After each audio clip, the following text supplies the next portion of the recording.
Hello friends, आज की class में हम भारतीय संविधान के बारे में पढ़ने वाले हैं कि भारत का संविधान जो है किस तरीके से प्रिपेयर हुआ था और उसको बनाने के लिए किस किस ने सबसे पहले मांग उठाई थी। तो अगर हम बात करते हैं संविधान के निर्माण की, तो संविधान के निर्माण की जो मांग है वो 1895 में 1895 में बाल गंगाधर तिलक के द्वारा उठाई गई थी। ठीक है, जो बाल गंगाधर तिलक जी होते थे उन्होंने किया था भारतीय संविधान की जो है मांग उठाई थी कि भारत का एक अलग संविधान होना चाहिए। कब उठाई थी? 1895 में उठाई थी। इसके बाद दूसरी बार जो है 1922 में महात्मा गांधी जी के द्वारा संविधान की मांग उठाई गई थी। कब उठाई गई थी? 1922 में असहयोग आंदोलन के दौरान। ठीक है, जब असहयोग आंदोलन महात्मा गांधी का चल रहा था तो उस समय में महात्मा गांधी ने जो है संविधान की मांग उठाई थी। लेकिन क्या हुआ था, 5 फरवरी 1922 को जो चोरी चोरा की घटना हुई थी, उस हिंसक घटना के बाद महात्मा गांधी ने असहयोग आंदोलन को वहीं पर ड्रॉप कर दिया और संविधान की मांग जो है वो भी वहीं पर दब कर रह गई। इसके बाद किसने उठाई थी? इसके बाद 1928 में जो नेहरू रिपोर्ट पेश की गई थी। ठीक है, नेहरू रिपोर्ट किसने पेश की थी? मोतीलाल नेहरू जी ने पेश की थी। तो उसके द्वारा भी उन्होंने भारत का संविधान लिखने का प्रयास किया था, लिखने की कोशिश की थी। इसके बाद जो है 1934 में पहली बार MN रॉय के द्वारा उठाई गई थी औपचारिक मांग। ठीक है, इससे पहले जो मांग उठाई गई थी वो सब अनौपचारिक मांग होती थी, लेकिन 1934 में पहली बार MN रॉय जी ने जो है भारत के संविधान की औपचारिक मांग उठाई थी। लेकिन MN रॉय जो है वो उस टाइम पे इतने फेमस व्यक्ति नहीं होते थे कि उनकी बात को जो है पूरे विश्व में, पूरे देश के अंदर फैलाया जाए। लेकिन उस बात को सबसे ज़्यादा किसने फैलाया था? नेहरू जी ने फैलाया था। जो पंडित जवाहरलाल नेहरू होते थे उन्होंने इस औपचारिक मांग पूरे देश में फैलाया और सबको जो उन्होंने सपोर्ट किया उनकी इस डिमांड को, और इसी के परिणाम स्वरूप भारत सरकार अधिनियम 1935 जो है वो आया।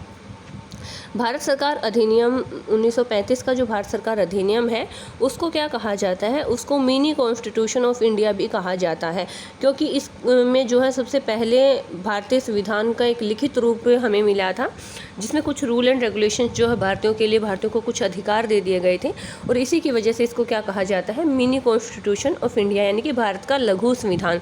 किसको कहा जाता है? 1935 का जो भारत सरकार अधिनियम था उसको कहा जाता है। इसके बाद बात करते हैं संविधानों की जननी की। अब तक तो हमने भारत में बात की थी कि भारत में संविधान की सबसे पहली मांग किसने उठाई थी। तो संविधानों की जननी जो है इंग्लैंड को कहा जाता है। भारत से पहले भी बहुत सारे ऐसे देश थे जहाँ पर संविधान बनाया गया था, उन्हीं देशों की आज हम बात करने वाले हैं। तो सबसे पहले जो संविधान की शुरुआत हुई थी वो इंग्लैंड से हुई थी, और इंग्लैंड को इसी वजह से क्या कहा जाता है? संविधानों की जननी कहा जाता है। और जो संविधानों की जननी है यानी कि जो इंग्लैंड है, वहाँ पर किस तरीके से स्टार्टिंग हुई थी संविधान की? तो वो हुई थी 1215 की मैग्ना कार्टा से। मैग्ना कार्टा जो है एक परिपत्र है, वहाँ का एक सरकारी दस्तावेज है जिसके अंदर वहाँ के कुछ रूल एंड रेगुलेशंस लिखे गए थे। ठीक है, और उन्हीं को बाद में डेवलप करके संविधान बना दिया गया। यानी कि इंग्लैंड का जो संविधान है उसका पूरी तरह से जो है निर्माण नहीं किया गया था। जो पहले उनका संविधान होता था, मैग्ना कार्टा जो कानूनी परिपत्र था, उसके अंदर जो रूल एंड रेगुलेशंस थे उन्हीं को डेवलप किया गया था। और ये जो संविधान है ये पूरी तरह से लिखित भी नहीं है, लेकिन फिर भी बहुत सारा पार्ट जो है इसका वो लिखित रूप में है। यानी कि सारा जो संविधान है वो लिखित में नहीं है, कुछ पार्ट ही लिखित में है। अगर हम आज के टाइम पीरियड की बात करते हैं तो कोई भी देश ऐसा जो है नहीं है कि वहाँ पर पॉसिबल हो शासन चलाना बिना कानून के, बिना संविधान के। तो इसीलिए भारत को भी संविधान जो है प्रिपेयर करने की ज़रूरत महसूस हुई, और भारत का जो संविधान का निर्माण है वो एक संविधान सभा के द्वारा कराया गया था। लेकिन अगर हम बात करते हैं भारत के अलावा और दूसरे देशों की, तो जो अमेरिका है वहाँ पर भी सबसे पहले संविधान सभा का गठन किया गया था। देखिए, हम यहाँ पर संविधान सभा के अस्तित्व की बात कर रहे हैं, हम संविधान की बात नहीं कर रहे हैं। संविधान सबसे पहले कहाँ पर लिखा गया था? इंग्लैंड में डेवलप हुआ था। लेकिन हम बात कर रहे हैं संविधान सभा की, मतलब एक ऐसी सभा, ऐसे लोगों का ग्रुप जिसने संविधान को बनाया है। तो संविधान सभा का नाम सबसे पहले किसको दिया गया था? जो फिलाडेल्फिया सम्मेलन था उसी को सबसे पहले क्या दिया गया था? संविधान सभा का नाम दिया गया था। ये कब हुआ था? 1779 में हुआ था। फिलाडेल्फिया जो है USA का पेंसिल्वेनिया का एक शहर है, और वो वहाँ पर एक सम्मेलन हुआ था 1779 में, और उसी सम्मेलन को जो है संविधान सभा का नाम दे दिया गया था। और अमेरिका का जो है संविधान विश्व का सबसे छोटा संविधान बनकर तैयार हुआ था, और वो व्यावहारिक रूप से एक बहुत ही अच्छा संविधान उसको माना जा सकता है। इसके बाद जो है 1789 में 1789 में जो है फ्रांस इंडिपेंडेंट हुआ, उसको स्वतंत्रता मिली और वहाँ पर भी संविधान सभा का अस्तित्व देखने को मिला था। तो स्टार्टिंग कहाँ से हुई थी? फिलाडेल्फिया सम्मेलन से हुई थी। जो फिलाडेल्फिया सम्मेलन हुआ था यूएसए में, पेंसिल्वानिया में, वहाँ पर जो लोग इकट्ठे हुए थे उन्हीं को एक संविधान सभा का नाम दे दिया गया था। इसके बाद अगर हम बात करते हैं भारत की संविधान सभा की, तो भारतीय संविधान सभा को बनाने के लिए जो है चुनाव हुए थे और उसी में कुछ मेंबर्स को इलेक्ट किया गया था।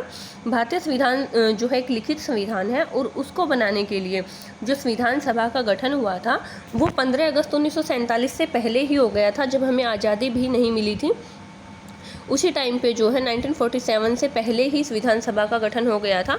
कब हुआ था संविधान सभा का गठन? 1946 में हो गया था। और इसकी जो पहली बैठक हुई थी संविधान सभा की वो कब हुई थी? 9 दिसंबर को। ठीक है, 9 दिसंबर 1940 को जब संविधान सभा की पहली बैठक हुई थी तो उसमें जो सबसे बुजुर्ग व्यक्ति होते थे संविधान सभा के अंदर, डॉक्टर सच्चिदानंद सिन्हा जी, उनको क्या कर दिया गया था? जो एक तरीके से अध्यक्ष बना दिया था। लेकिन वो कैसे अध्यक्ष होते थे? अस्थायी अध्यक्ष होते थे। अस्थायी का मतलब है कि वो परमानेंट नहीं थे। जब जो दूसरी मीटिंग हुई थी 11 दिसंबर 1940 को, जो कांग्रेस थी उसकी दूसरी बैठक हुई थी 11 दिसंबर 1940 को, तो उसमें किसको अध्यक्ष बना दिया गया था?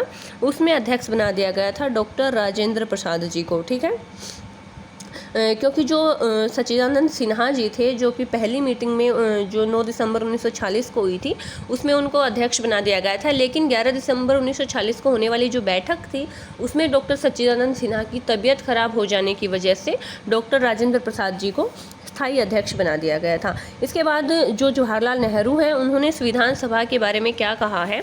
उन्होंने कहा है कि जो हमारी संविधान सभा थी उसका उद्देश्य था एक उसको बनाने का, और वो उद्देश्य क्या था इसके बारे में उन्होंने क्या कहा, मैं उन्हीं की वर्डिंग आपको एज इट इज बताती हूँ।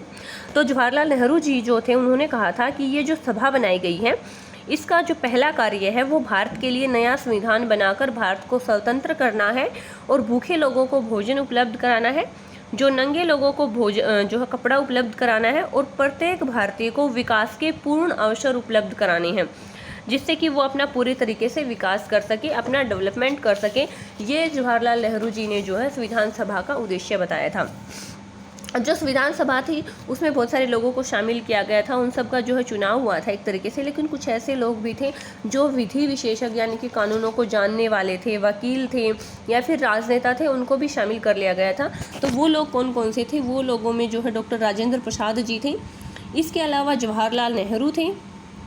ठीक है, जवाहरलाल नेहरू, और इसके अलावा जो है सरदार वल्लभ भाई पटेल थे, सरदार वल्लभ भाई पटेल, जिनको कि लौह पुरुष के नाम से जाना जाता है।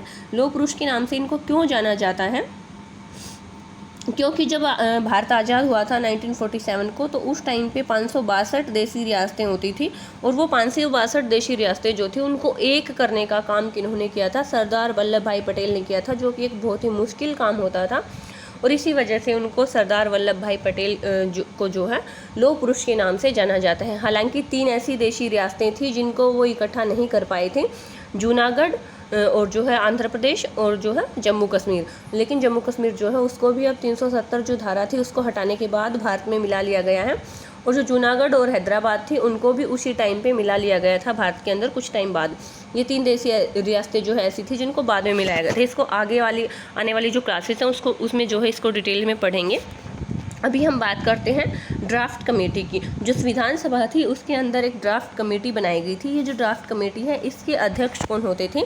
इसके अध्यक्ष जो होते थे वो होते थे डॉक्टर भीमराव अंबेडकर जी। ठीक है, डॉक्टर भीमराव अंबेडकर कौन होते थे? ड्राफ्ट कमेटी के अध्यक्ष होते थे। ठीक है, और ये जो ड्राफ्ट कमेटी के अध्यक्ष होते थे इन्होंने एक ड्राफ्ट प्रिपेयर किया था, और उसी ड्राफ्ट के अंदर इन्होंने जो है मोटे तौर पर संविधान लिखा था भारत का। बाद में जो परामर्श समिति थी बनी थी या फिर और जो अदर मेंबर्स थे उन सब ने उस ड्राफ्ट को पढ़ा, और उसके अंदर जो जो कमियां थी उन सबको सुधारने के बाद उसको संविधान का रूप दिया था। ड्राफ्ट कमेटी से के अलावा जो है एक परामर्श समिति बनाई गई थी। जो परामर्श समिति थी उसने क्या किया था? 206 देशों का संविधान पढ़ा था, और उन सभी देशों का संविधान पढ़ने के बाद उनमें जो चीज़ें हमें लिखी, हमें जो मिली, अच्छी लगी, उनको हमने अडोप्ट कर लिया था। इसके बाद जो संविधान है उसको बनाने में काफ़ी टाइम लगा था। जो प्रारूप समिति थी उसने जो अपना प्रारूप बनाया था वो कब सौंपा था? तो उन्होंने सौंपा था 15 नवंबर 1948 को। ठीक है। 15 नवंबर 1948 को क्या किया था, ड्राफ्ट कमेटी ने अपना ड्राफ्ट बना के सौंप दिया था कि हमने ये मोटे तौर से एक ड्राफ्ट बना दिया है, एक प्रारूप तैयार कर दिया है। और इसके बाद क्या किया गया था, जो पहली बैठक हुई थी 9 दिसंबर 1940 को, उससे लेकर और जब संविधान हमारा बनकर पूरी तरह से तैयार हो गया, लागू हो गया 26 नवंबर 1949 को, ठीक है, उस टाइम तक जो है कितना टाइम लगा था, जो ये समिति बनाई गई थी, ये जो संविधान सभा बनाई गई थी उसको संविधान बनाने में, तो इसको लगा था 2 वर्ष 11 महीने और 18 दिन। ठीक है, 2 वर्ष 11 महीने 18 दिन और 2 घंटे। ठीक है, ये एग्जैक्ट टाइम जो है लगा था संविधान सभा को संविधान प्रिपेयर करने में। 2 वर्ष 11 महीने 18 दिन और 2 घंटे का टाइम लगा था भारतीय संविधान सभा को भारत का संविधान बनाने में। इसके लिए उन्होंने बहुत सारे देशों का संविधान पढ़ा, वहाँ से जो चीज़ें उनको अच्छी लगी उनको अडॉप्ट किया, उसका एक प्रारूप बनाया और उसमें जो चेंजेज उनको करने थे उनको करने के बाद संविधान को जो है अडॉप्ट कर लिया गया। और इसके बीच में जो है 11 अधिवेशन हुए थे। कितने अधिवेशन हुए थे? 11 अधिवेशन हुए थे, जो अलग अलग जगहों पर हुए थे और अलग अलग लीडर्स जो थे उनको अध्यक्ष बनाया गया था इन अधिवेशंस के लिए। और जो प्रारूप समिति थी उसमें भीमराव अंबेडकर के अलावा 7 सदस्य और होते थे। वो 7 सदस्य कौन कौन होते थे उनकी हम बात कर लेते हैं। जो 7 सदस्य थे डॉक्टर भीमराव अंबेडकर के अलावा वो थे के.एम. मुंशी, कृष्णामाचारी, के.एम. मुंशी, कृष्णामाचारी। और इसके अलावा जो है कौन था, इसके अलावा थे माधव राव जी, मोहम्मद सादुल्ला और इसके अलावा जो है गोपाल स्वामी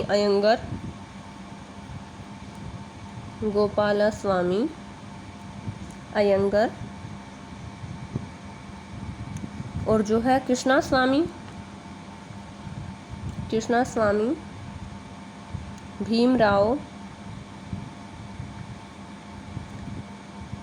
ठीक है, अब देखिए यहाँ पर जितने भी नाम हैं मैक्सिमम उनको याद करने की इजी सी ट्रिक बता देती हूँ आपको। गोपाल, कृष्णा और जो है माधव, ये मैक्सिमम नाम किसके हैं? श्री कृष्ण जी के हैं। तो जैसे कि के.एम. मुंशी हैं, कृष्णामाचार्य उसमें भी श्री कृष्ण का नाम है, माधव राव है, माधव भी श्री कृष्ण को कहा जाता है, मोहम्मद सादुल्ला मोहम्मद भी जो है मुस्लिम भगवान को ही मानते हैं, और गोपाला स्वामी अयंगर है, उसमें गोपाल भी श्री कृष्ण का ही दूसरा नाम है, और कृष्णा स्वामी है श्री कृष्ण से ही रिलेटेड है।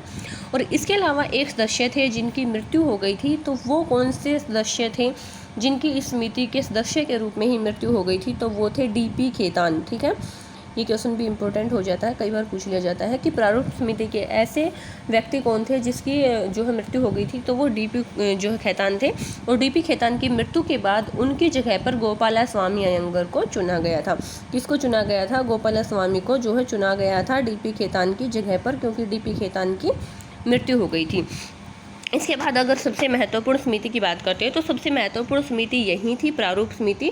इसी वजह से जो भीमराव अंबेडकर हैं उनको संविधान का जनक भी कहा जाता है, क्योंकि वो इस प्रारूप समिति के अध्यक्ष होते थे और इसी प्रारूप समिति ने जो है मैक्सिमम वर्क किया था जो है संविधान को बनाने के लिए।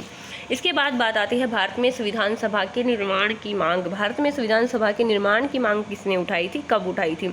इससे पहले हमने बात की थी संविधान के निर्माण की मांग की, यहाँ पर हम बात कर रहे हैं संविधान सभा के निर्माण की मांग की।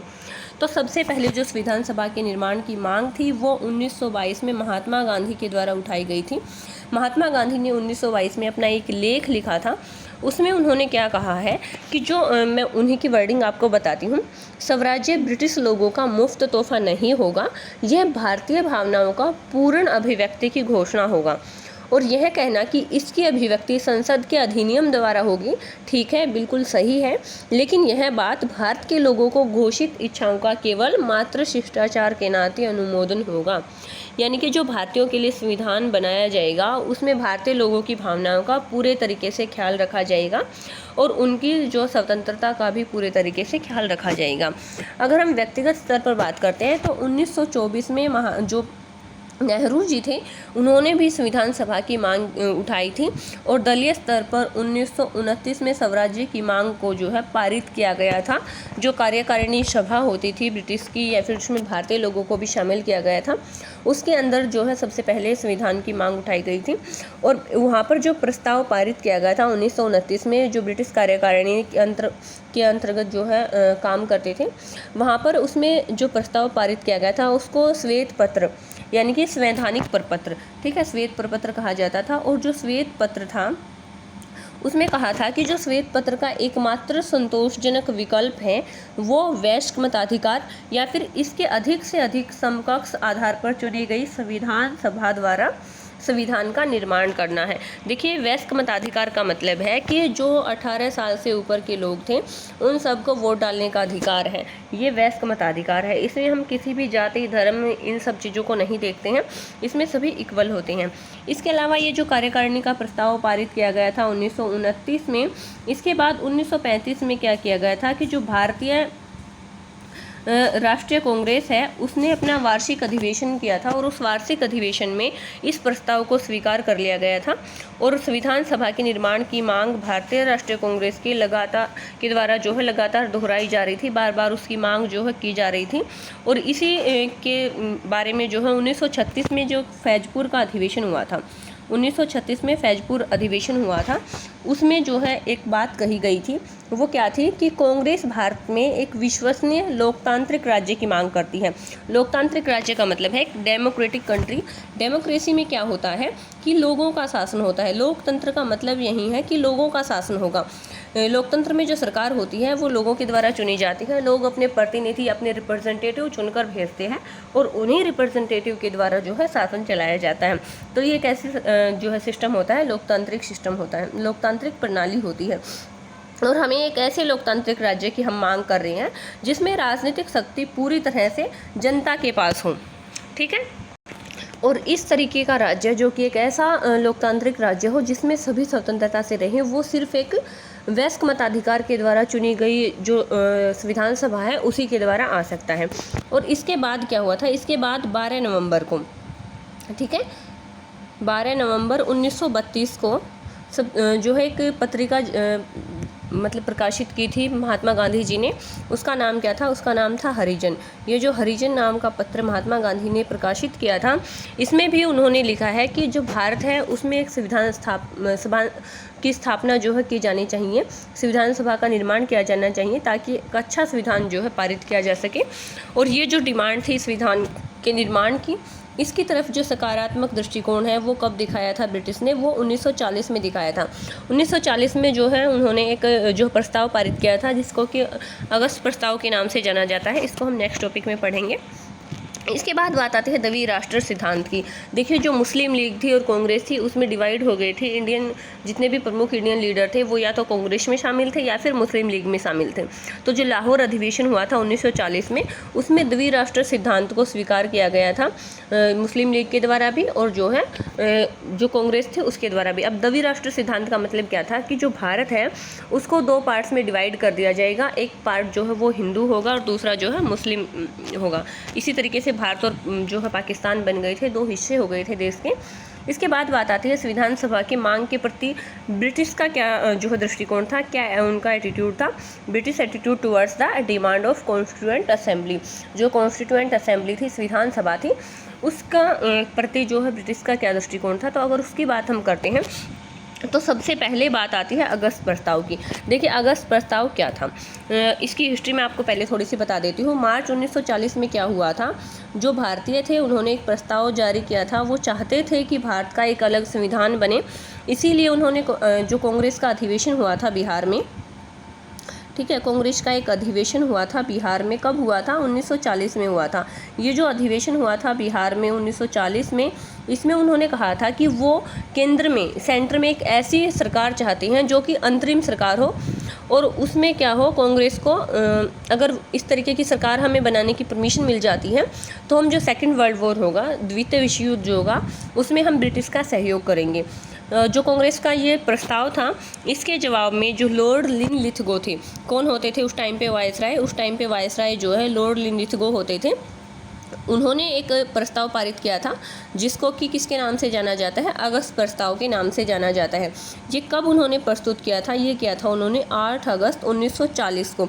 8 अगस्त 1940 को लॉर्ड लिनलिथगो ने अगस्त प्रस्ताव को पेश किया था। लेकिन अगस्त प्रस्ताव के अंदर क्या किया गया था, ये जो मांग भारतीयों ने रखी थी कि हमें एक अलग संविधान बनाने की परमिशन दे दी जाए, केंद्र में हमारी एक अंतरिम सरकार गठित की जाए, ये जो प्रस्ताव था इसको मानने की बजाय इसके जगह पर एक वैकल्पिक उन्होंने बातें की थी। एक ऐसा सहमति पत्र उन्होंने प्रस्तुत किया था जिसमें उन्होंने अपने तरीके से बातों को माना था। तो सबसे पहले क्या उन्होंने माना था अगस्त प्रस्ताव के अंतर्गत, सबसे पहले उन्होंने बात की थी डोमिनियन स्टेट्स की। देखिए, डोमिनियन स्टेट ऐसे स्टेट्स होती हैं जो एक स्वतंत्र राष्ट्र होते हैं, उनकी अपनी एक अलग भाषा होती है, अलग कल्चर होता है और अपने तरीके से वो अपना शासन चलाते हैं। इसके बाद जो सेकंड बात थी वो ये थी कि युद्ध के बाद संविधान सभा का गठन करने की परमिशन उनको दे दी जाएगी। ठीक है, युद्ध के बाद उनको जो है परमिशन दे दी जाएगी। अगर वो सेकंड वर्ल्ड वॉर में हमारी हेल्प करते हैं तो हम युद्ध के बाद भारतीयों को संविधान सभा का गठन करने की अनुमति दे देंगे। और जो वायसराय की कार्यकारिणी सभा है उसमें भारतीय सदस्यों की संख्या हम बढ़ा देंगे। अभी थोड़ी देर पहले हमने कार्यकारिणी की बात की थी कि एक ब्रिटिश कार्यकारिणी होती थी जिसके अंदर ज़्यादातर ब्रिटिश लोग होते थे, कुछ भारतीय सदस्यों को उसमें शामिल किया था। तो उन्होंने कहा कि अगर हमारी ये बात आप मानते हो, सेकंड वर्ल्ड वॉर में आप हिस्सा लेते हो और हमारी तरफ से युद्ध लड़ते हो, तो हम क्या करेंगे, वायसराय की जो कार्यकारिणी सभा है उसके अंदर भारतीयों की संख्या को हम बढ़ा देंगे। और इसके अलावा फोर्थ जो पॉइंट था, उन्होंने क्या कहा था कि युद्ध एक जो है युद्ध सलाहकार परिषद का गठन किया जाएगा। एक ऐसी परिषद बनाई जाएगी जो कि युद्ध सलाहकार होगी, यानी कि युद्ध के टाइम पे वहाँ से वो सलाह वगैरह देंगे और जिसकी वजह से हम अपने देश की रक्षा कर सकते हैं। अब देखिए, अगर हम बात करते हैं संविधान सभा के गठन की, तो संविधान सभा का गठन में एक थोड़ा सा टॉपिक हमारा रहता है, वो क्या था। संविधान सभा के गठन की अगर बात करें तो वो कैसे की गई थी, चुनाव किए गए थे। टोटल जो चुनाव होने थे वो 389 सीटों के ऊपर होने थे। ये जो टोटल 389 सीटें होती थी, इसमें से 296 कहाँ से होने थे, ब्रिटिश प्रांतों से होने थे और 93 यानी कि 93 होने थे देसी रियासतों से। ठीक है, ये जो टोटल 389 पद थे यानी कि इतने व्यक्ति चुने जाने थे, तो इनमें से 93 जो है वो देशी रियासतों से चुने जाने थे और 296 जो है वो कहाँ से चुने जाने थे, ब्रिटिश प्रांतों से। ब्रिटिश प्रांत का मतलब है कि जिनके ऊपर ब्रिटिश शासन चलता था। अब ये जो 296 थे, इसमें से 292 क्या थे, ब्रिटिश गवर्नर के अधीन होते थे और जो 4 होते थे वो चीफ कमिश्नरीज होती थी। और इन सब से मिलाकर टोटल कितने लोगों को चुनना था, 389 पदों पर जो है चुनाव होना था। अब ये जो टोटल चुनाव हुआ था इसमें से 296 सीटें किसको जो है मिली थी। टोटल जो 296 सीटें थी ब्रिटिश प्रांत की, उनमें से 208 सीटें कांग्रेस को मिली थी। ये 208 सीटें कांग्रेस को जो मिली थी, इसमें से कुछ सीटें ऐसी थी जो कि ऐसी जगहों से थी जहाँ पर मुस्लिम ज़्यादा लोग रहते थे या फिर हिंदू लोग ज़्यादा रहते थे। 4 सीटें ऐसी थी जो कहाँ से थी, मुस्लिम राज्यों से थी। इसके अलावा ज़्यादातर कहाँ से थी, हिंदू जो डोमिनेट स्टेट्स होते थे वहाँ से थी। अब हम बात कर रहे थे अगस्त प्रस्ताव की। उसके बाद देखिए, जो अगस्त प्रस्ताव उन्होंने पारित किया था, उनके द्वारा ये नहीं माना गया था भारतीयों के द्वारा। क्यों नहीं माना गया था, क्योंकि इसके अंदर उन्होंने हमारी जो डिमांड थी उनको कम्प्लीटली नहीं माना था। सिर्फ कुछ % ही हमें जो है उन चीज़ों का उन्होंने माना था और उनके बदले में जो विश्व युद्ध था उसमें भारत को सहयोग देना था। लेकिन लॉर्ड लिनलिथगो का ये जो फैसला था इसको अस्वीकार कर दिया गया। इसके बाद भारत में जो है क्रिप्स मिशन आता है। अब देखिए, जो क्रिप्स मिशन है उसने भी भारत के सामने कुछ ऐसे प्रस्ताव रखे थे, कुछ शर्तें रखी थी कि अगर आप द्वितीय विश्व युद्ध में भारत का साथ देते हो, जो ब्रिटिश ऑफिसर्स हैं उनका साथ देते हो, तो हम आपको इस तरीके की फैसिलिटीज़ देंगे। जो क्रिप्स मिशन है वो कब आया था, देखिए क्रिप्स मिशन आया था 1942 में। 1942 में भारत में स्टैफर्ड क्रिप्स के द्वारा ये लेकर आया गया था। और इसका सबसे पहले समर्थन किसने किया था, इसका समर्थन सबसे पहले किया था मजदूर दल ने। जो लेबर पार्टी होती थी उसने सबसे पहले इसका समर्थन किया था।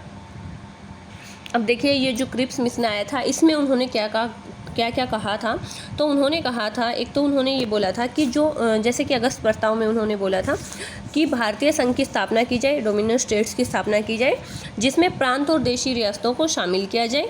दूसरी बात उन्होंने बोली थी कि भारतीय संघ के लिए नए संविधान का निर्माण किया जाए, जिसे कौन बनाएगा? संविधान सभा बनाएगी। ठीक है, उन्होंने ये भी बात मान ली थी कि भारत के लिए एक अलग संविधान बनाया जाए। और संविधान के सदस्यों का चुनाव कैसे होगा? वो प्रांतीय विधान परिषदों के जो सदस्य हैं उनके द्वारा किया जाएगा। यानी कि जो प्रांतीय विधान परिषदें हैं उन्हीं के मेंबर क्या करेंगे? उन्हीं के मेंबर चुनाव करेंगे संविधान सभा के सदस्यों का। जो चौथी बात उन्होंने कही थी क्रिप्स मिशन में, क्रिप्स मिशन ने सुझाव दिया था कि संविधान सभा को संविधान का निर्माण करते समय अल्पसंख्यकों के हितों का भी ध्यान रखना चाहिए। और इसके अलावा देशी रियासतों को संविधान सभा द्वारा निर्मित संविधान को स्वीकार करने या फिर ना करने की स्वतंत्रता होगी। यानी कि जो देशी रियासतें हैं, देशी रियासतें कौन सी थी? जिसके ऊपर राजा का शासन चलता था। ठीक है, यानी कि वहाँ पर ना तो ब्रिटिश गवर्नमेंट का शासन था, ना ही वहाँ पर डेमोक्रेटिक गवर्नमेंट थी, वहाँ पर राजा का शासन चलता था। तो वो स्वतंत्र होंगी कि इस संविधान को स्वीकार करती हैं या फिर नहीं करती हैं। इसके अलावा नेक्स्ट पॉइंट क्या था कि देशी रियासतों को संविधान में प्रांतों के समान माना जाएगा। जैसे और बाकी सभी प्रांत हैं उन्हीं के जैसे जो है देशी रियासतों को भी माना जाएगा। लेकिन ये जो मिशन था क्रिप्स मिशन, इसको भी भारतीयों ने क्या कर दिया था? अस्वीकार कर दिया था। इसके बाद जब क्रिप्स मिशन फेल हो गया तो ब्रिटिश गवर्नमेंट ने कैबिनेट मिशन को भारत भेजा था। कैबिनेट मिशन जो है वो कब आया था? 1946 में आया था। 24 मार्च 1946 को क्रिप्स जो कैबिनेट मिशन है वो भारत में आया। अब जब ये भारत में आ गया था तो यहाँ पर 3 लोगों को भेजा गया था। वो 3 लोग कौन कौन होते थे? एक तो होते थे सर स्टैफोर्ड क्रिप्स, सर स्टैफोर्ड क्रिप्स। इसके अलावा जो है Sir Pethick Lawrence, Sir Pethick Lawrence. और इसके अलावा जो है LB अलेक्जेंडर। ठीक है, इन 3 लोगों को भारत में भेजा गया था। और जो एटली होते थे, सर पैथिक लॉरेंस एटली, वो भारत के सचिव थे। यहाँ पर सेक्रेटरी जो है इंडिया में ही वो रहते थे। यहाँ पर उनको सेक्रेटरी नियुक्त किया गया था, सचिव नियुक्त किया गया था। और ये जो तीनों के तीनों सदस्य हैं इन्होंने भी भारत के विभाजन की बात को जो स्वीकार नहीं किया था। देखिए, कैबिनेट मिशन की योजना में भारत के विभाजन को पूरी तरह से अस्वीकार कर दिया था। यानी कि वो नहीं चाहते थे कि भारत का विभाजन हो। उन्होंने इस बात पर बल दिया था कि भारतीय संघ की स्थापना की जाए, जिसमें भारत के जो भी ब्रिटिश प्रांत हैं उनको भी शामिल कर लिया जाए और देशी रियासतों को भी शामिल कर लिया जाए, लेकिन भारत का विभाजन नहीं होना चाहिए। इसके बाद जो संविधान सभा के लिए 389 कुल सदस्यों की निर्धारित किया गया था, उनमें से जो कुछ 93 देशी रियासतें थी, 4 चीफ कमिश्नरी होती थी। ये सारी चीज़ें मैंने आपको पहले भी बता दी थी। तो इन्हीं के अकॉर्डिंग क्या किया जाना चाहिए था? संविधान सभा का गठन किया जाना चाहिए था। तो संविधान सभा ने के गठन से पहले जो कैबिनेट मिशन भारत आया था उसकी बात को मान लिया गया था और भारतीयों ने कहा था कि ठीक है, ये जो कैबिनेट मिशन आया है इसके अंदर जो बातें जो शर्तें रखी गई हैं उन सबको हम मानते हैं। तो ब्रिटिश गवर्नमेंट ने भी ये वादा किया था कि द्वितीय विश्व युद्ध के बाद सेकेंड वर्ल्ड वॉर जब ख़त्म हो जाएगा तो उसके बाद हम आपको क्या कर देंगे? संविधान बनाने की अनुमति दे देंगे। तो सेकेंड वर्ल्ड वॉर कब ख़त्म हुआ था? 1945 में ख़त्म हुआ था। और 1946 में जो है संविधान बनने की प्रोसेस जो है स्टार्ट हो गई थी। 1946 में संविधान सभा बन गई थी। अभी ये जो संविधान सभा के लिए फिर क्या हुआ था? चुनाव हुए थे। और जो चुनाव हुए थे संविधान सभा के लिए उसमें से कांग्रेस को 212 सीटें मिली थी। जो 203 सीटें कहाँ से मिली थी? सामान्य क्षेत्रों से मिली थी। 4 सीटें मुस्लिम क्षेत्रों से मिली थी और 1 सीट जो है सिख आरक्षित क्षेत्रों से मिली थी। और इसके अलावा 4 अन्य सीटें थी जो कि अलग अलग पार्ट से मिली थी। तो यहाँ पर कुल मिलाकर बहुमत जो है वो किसको मिला था? कांग्रेस को मिला था। अब ऐसे भी कुछ सदस्य थे जो संविधान सभा में बिना चुनाव किए शामिल कर लिए गए थे। अब वो सदस्य कौन कौन से थे? वो सदस्य थे डॉक्टर भीमराव अंबेडकर। ठीक है, भीमराव अंबेडकर। इसके अलावा NG अयंगर, के संथानम, ठीक है, श्यामा प्रसाद मुखर्जी, श्यामा प्रसाद मुखर्जी, और जो है के अय्यर, AK अय्यर। ठीक है, ये कुछ नाम हैं, ये कुछ ऐसे लोग थे जिनको क्या कर लिया गया था? बिना चुनाव के ही संविधान सभा के अंदर शामिल कर लिया था। रिपीट कर देती हूँ, डॉक्टर भीमराव अंबेडकर, NG अयंगर और के संथानम, श्यामा प्रसाद मुखर्जी, A.K. अय्यर, ये सब ऐसे सदस्य थे जिनको कि बिना चुनाव ही भारतीय संविधान सभा के अंदर शामिल कर लिया गया था। इसके बाद बात आती है संविधान सभा के गठन का मूल्यांकन। संविधान सभा के गठन का मूल्यांकन किस तरीके से किया जाता है? कुछ लोग ऐसे हैं जो कि संविधान सभा के गठन पर एक क्वेश्चन मार्क लगाते हैं, प्रश्न चिन्ह लगा देते हैं कि ये जो संविधान सभा का गठन है ये सही तरीके से नहीं किया गया है। अब वो लोग कौन कौन से हैं जो कि इस तरीके के क्वेश्चन उठाते हैं? तो उनमें सबसे पहले जिक्र आता है ऑस्टिन का, ठीक है, ऑस्टिन, और इसके अलावा साइमन और चर्चिल, ये 3 लोग हैं जिन्होंने प्रमुख रूप से विरोध किया था संविधान सभा के गठन का। उन्होंने कहा था कि ये जो संविधान सभा का गठन है ये सही तरीके से नहीं किया गया है। ये जो है पूरी तरह से कैसी सभा है जिसमें कि ज़्यादातर कांग्रेस पार्टी के लोग हैं, तो ज़्यादातर जो है कांग्रेस का प्रतिनिधित्व करती है ये संविधान सभा। इसीलिए उन्होंने कहा था संविधान सभा के बारे में कि संविधान सभा में कुछ मौलिक दोष हैं। तो ऑस्टिन ने क्या कहा था कि ये जो चुनाव प्रक्रिया है ये प्रतिनिधि संस्था की स्थापना नहीं करती। क्यों? क्योंकि यह सीमित मताधिकार पर आधारित थी। मतलब क्या था कि उस टाइम पे सभी लोगों को वोट डालने का अधिकार नहीं दिया गया था, ये सीमित मताधिकार पर आधारित थी। कुछ लोग ऐसे होते थे जिनको कि वोट का अधिकार मिला था, जैसे कि महिलाओं को भी नहीं दिया गया था, पढ़े लिखे लोगों को ही वोट का अधिकार दिया गया था, तो जो अनएजुकेटेड थे उनको नहीं दिया गया था।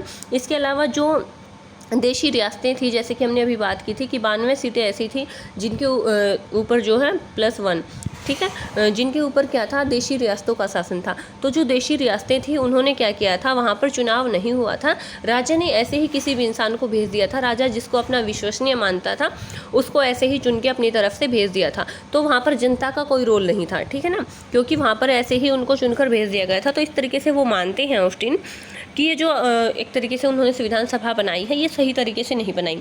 इसके अलावा वो कहते हैं कि जो सीमित मताधिकार है उसकी वजह से अधिकांश जो किसान थे, व्यापारी थे, या फिर छोटे दुकानदार थे, या फिर अन्य जो लोग थे, उनको कर, संपत्ति या फिर शैक्षिक योग्यता के आधार पर मताधिकार से वंचित कर दिया गया था। यानी कि उनको वोट डालने का अधिकार नहीं मिला था। उनको बोल दिया गया था या तो कि आप कर नहीं देते हो, टैक्सेस वगैरह नहीं देते हो, या फिर जो है आप में पढ़े लिखे नहीं हो, इस वजह से वोट नहीं डाल सकते। तो इस तरीके से ये जो जनसंख्या का आर्थिक और सामाजिक रूप से पिछड़ा हुआ जो मताधिकार विहीन वर्ग रह गया था उसका कोई भी रोल नहीं था संविधान सभा के गठन में, संविधान के गठन में। इसीलिए कहा गया है ऑस्टिन के द्वारा कि यहाँ पर सिर्फ कुछ लोगों को ही महत्व दिया गया है। इसके अलावा अगर हम बात करते हैं चर्चिल और साइमन की, तो चर्चिल और साइमन ने भी कहा है कि ये एक हिंदुओं की सभा है, ठीक है। क्या कहा है चर्चिल और साइमन ने? उन्होंने कहा है कि ये जो सभा है, ये जो संविधान सभा है, ये एक तरीके से क्या है, हिंदुओं की सभा है, ठीक है, और हिंदू डोमिनेटेड है, यानी कि यहाँ पर हिंदू ज़्यादा है और मुस्लिम लोग जो है कम है, या फिर जो दूसरे धर्म होते हैं सिख ईसाई बहुत ही कम है। तो ये एक ऐसी सभा है जिसमें हिंदू ज़्यादा है। तो ये जो संविधान प्रिपेयर किया जाएगा ये ऐसे लोगों के लिए प्रिपेयर किया जाएगा जो कि हिंदू हैं, यानी कि हिंदुओं की सभी बातों का यहाँ पर ध्यान रखा जाएगा। जो दूसरे दल हैं, सिख हैं, मुस्लिम हैं, या फिर जो अल्पसंख्यक हैं, उनके हितों को यहाँ पर सुरक्षित नहीं रखा जाएगा। इसलिए हम सपोर्ट नहीं करते इस लोकसभा, यानी कि जो संविधान सभा का गठन हुआ है इसको हम सपोर्ट नहीं करते। लेकिन उनकी जो बातें थी ये गलत साबित हो गई थी। कैसे गलत साबित हुई थी? क्योंकि 1952 में जब चुनाव हुए थे तो वो किस बेस पे हुए थे? वो वयस्क मताधिकार के बेस पे हुए थे, सार्वभौमिक वयस्क मताधिकार के बेस पे हुए थे। इसमें सार्वभौमिक वयस्क मताधिकार में क्या था कि 18 साल, अब है 18 साल, लेकिन उस टाइम पे जो स्टार्टिंग में 21 साल होती थी। तो ये जो एज थी, इस एज से ऊपर के जो लोग थे वो वोट डाल सकते थे, चाहे वो किसी भी धर्म से बिलोंग करते हैं, चाहे वो टैक्सेस देते हैं नहीं देते हैं, या फिर वो एजुकेटेड हैं नहीं हैं, ये सारी चीज़ें इंपॉर्टेंट नहीं थी। वो सिर्फ 18, अगर 21 साल से अबव उनकी एज है तो वो वोट डाल सकते थे। तो जब ये चुनाव हुए थे 1952 में, तो ये साइमन, चर्चिल और ऑस्टिन की बात गलत साबित हो गई थी। क्यों हो गई थी? क्योंकि उस टाइम पे भी जो बहुमत था वो कांग्रेस को ही मिला था, ठीक है। इसका मतलब क्या था कि कांग्रेस जो है उस टाइम पे ज़्यादातर जनता का प्रतिनिधित्व कर रही थी, यानी कि बहुत सारे लोग थे भारत में जो चाहते थे कि कांग्रेस जो है उनके प्रतिनिधि के रूप में काम करे, और वो कांग्रेस का शासन चाहते थे। इसके बाद हम नेक्स्ट क्लास में पढ़ेंगे संविधान निर्माण की कंप्लीट प्रोसेस। आज के लिए इतना ही। Thank you, have a good day. अगर आपको वीडियो अच्छी लगी, वीडियो को लाइक एंड शेयर कीजिए और मेरे चैनल को सब्सक्राइब कीजिए। Thank you.